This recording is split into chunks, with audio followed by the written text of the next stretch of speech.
Hi again then guys, and welcome to episode 21 of Pumping Iron, the review series for the classic muscle cars of GT6.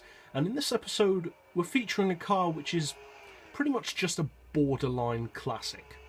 In the year 2000 this probably wouldn't have been a classic, but we are in the year 2015 now, and classic cars are generally considered to be vehicles that are older than 20 years old. That depends on personal preference, of course, but that is the way that I'm counting it in this series. So, this car does qualify by quite a few years, being from 1988. And this car is the Chevy Camaro IROC Z Concept. A car which was used for a couple of different purposes, including testing paint colours and testing aerodynamics. And looking at the car, you can kind of tell what car it was influenced by, especially from that rear wing. This car was heavily influenced by what was at the time pretty much the ultimate supercar, the Ferrari F40. And it shares, especially at the front and back end, some similar design cues to said Ferrari. But this is an American car. Make no mistake about that. This is no Italian stallion. This is a big lump of American muscle. And it's one of the newest muscle cars in the game. Obviously not quite as new as the 2010 Camaro or the Challenger, but one of the newest muscle cars that you could still call a classic. Now in real life, this particular Camaro was only a one-off. There was of course a road-going version called the IROC, but it didn't have the wing and the crazy body kit. And it tends to be one of the lesser valued Camaros. They sell pretty cheap. They generally don't look like they're in that great condition. But what's it like on the game? Well, this is a 45 grand car, which, considering that it is a concept car, is an excellent price. Many concept cars on Gran Turismo cost a lot, regardless of whether they're premium or standard. So 45 grand is a great start to this car. Even if it's not the best of muscle cars, it would be hard to make it bad value at that price. Now it's powered by a 5.7 litre engine, which you can supercharge up to a pretty decent 675 horsepower, because of course the slightly later muscle cars did start to drop in the amount of horsepower and torque that their engines produced in comparison to their size, due to of course the oil crisis and various other factors such as emissions, etc. And so this doesn't produce quite the massive amounts of power and torque that you may expect from a more classic muscle car. However, 675 horsepower certainly isn't lacking, and it does put out a very impressive 817 foot-pounds of torque, which is very reminiscent of a true classic muscle car from the 60s and 70s. So that's good. That's good to know.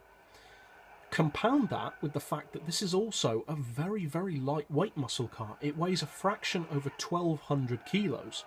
And thanks to that, this car puts out just under 560 horsepower per tonne.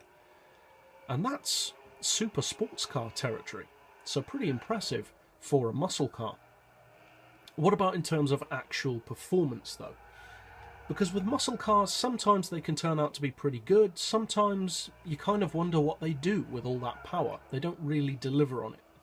Well, this car, I'm happy to say, really does, because considering that it has no way near the most power of the muscle car class, what it does with the power and torque which it has is very impressive. This car can do around 240 to 250 miles per hour under its own power, which is good enough to beat many other muscle cars in the game, and the acceleration is also very good, especially mid-range.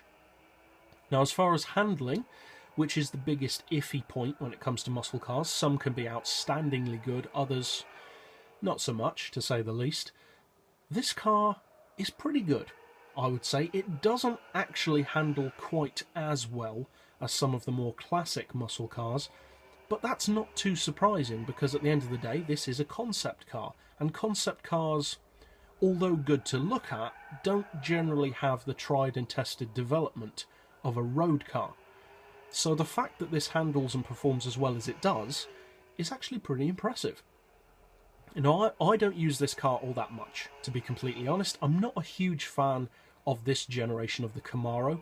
I like boxy vehicles, and I don't dislike the car, I just prefer the slightly older models. The 1970 shape is my personal favourite Camaro.